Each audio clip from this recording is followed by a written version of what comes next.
Prayer in the field of silence. When the interplay of environment and personality. There are moments when the walls around us seem to whisper who we are.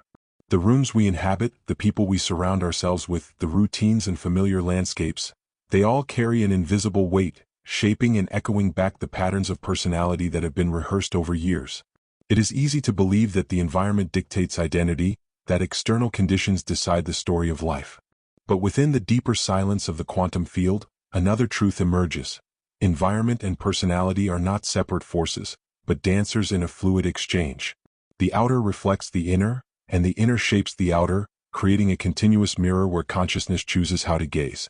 The field teaches that personality is not a fixed inheritance, but a composition of thoughts, feelings, and actions repeated until they form a recognizable self.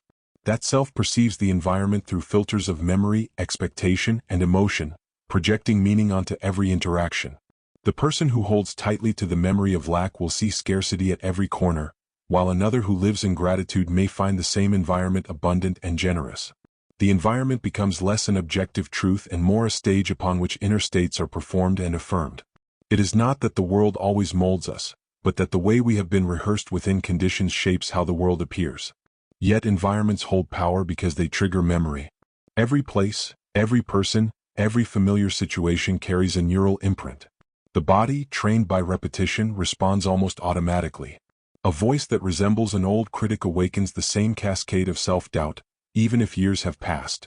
A workplace heavy with stress calls forth the old reflex of vigilance, no matter how much growth has unfolded elsewhere. These automatic responses are not fresh choices but echoes of past rehearsals.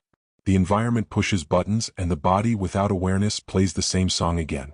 In this way, surroundings reinforce the old self, not because they control us, but because we remain unconscious of the triggers they carry. The danger lies in mistaking the familiar for the necessary. Emotional responses, once repeated enough, condition the body as powerfully as any substance. The surge of stress hormones, the sharp tension of anger, the restless ache of fear, these states become so rehearsed that they feel like home. The environment that provokes them, no matter how unhealthy, becomes strangely addictive. Some remain entangled in conflict because the drama feels like purpose. Some linger in toxic circles because the criticism feels like recognition. The body craves what it has rehearsed, and the environment obliges, offering the cues that release the familiar chemistry. But this is not freedom. It is captivity disguised as normalcy. Still, the field whispers that we are not prisoners. Conditioning is strong, but choice is stronger. The mirror of environment can only reflect what is given to it. By choosing new thoughts, by cultivating elevated emotions, by embodying a new personality, the reflection shifts. The first step is awareness, the pause in which one notices that the reaction belongs to the past, not the present. In that pause, the cycle can be interrupted. Instead of collapsing into the automatic pattern, one breathes, observes without judgment, and rehearses a new response. The old critic may appear, but compassion can be chosen. The stressful room may press in, but calm can be anchored.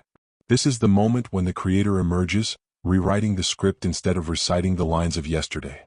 Mental rehearsal is the field's great gift. Just as the body does not distinguish between real and imagined experience, it can be trained in the unseen. By imagining resilience in the face of chaos, the nervous system learns calm before the test arrives. By rehearsing forgiveness, the heart softens before the wound reopens. By embodying joy in the mind, the body rehearses a new chemical symphony that will be ready to play when the environment offers the cue. Each rehearsal is a step away from being a victim of surroundings and a step into becoming the architect of reality. Slowly, the old addiction to stress dissolves and a new familiarity takes root, one of peace, compassion, creativity, and freedom. The field also reminds us that conscious creation is not only internal. Environments can be chosen with intention. Surroundings that uplift, relationships that support, spaces that invite expansion. These are not luxuries but catalysts. To walk into a room where love is alive is to find the self invited to rise. To stand in nature's vastness is to feel the heart synchronize with rhythm beyond human worry. To join in the presence of those who aspire toward growth is to see one's own highest self reflected back. When the environment aligns with aspiration, the feedback loop strengthens and transformation accelerates. Yet growth also requires solitude. Stepping away from the constant noise of familiar surroundings allows the self to dissolve into the wider field, where identity is no longer tethered to memory. In silence, the brain's chatter slows, the body's rehearsed chemistry softens, and the unknown opens. Here, beyond the cues of environment, one touches the infinite, a space of pure potential where new patterns can be chosen without resistance. Returning from such solitude, the environment feels different, not because it has changed but because the self who perceives it has. Solitude becomes the wellspring of clarity, resilience, and renewal. The interplay of environment and personality is not a battle to be won, but a dance to be guided. Surroundings influence but they do not command. Personality shapes perception but it need not be fixed. At every moment, the invitation exists to step into awareness, to recognize the cues that trigger the past, and to choose the response that belongs to the future.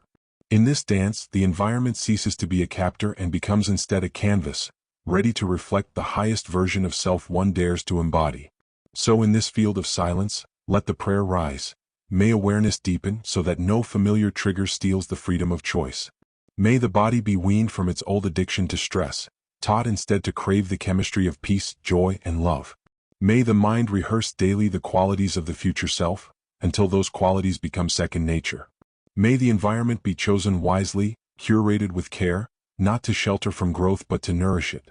And may solitude open often, drawing the self back into the vastness where all possibilities reside. The world outside may echo with memories, but within the field there is always space for creation.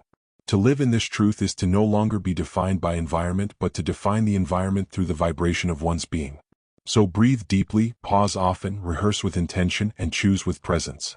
In this interplay of environment and personality, become the version of yourself that the field has always known was possible.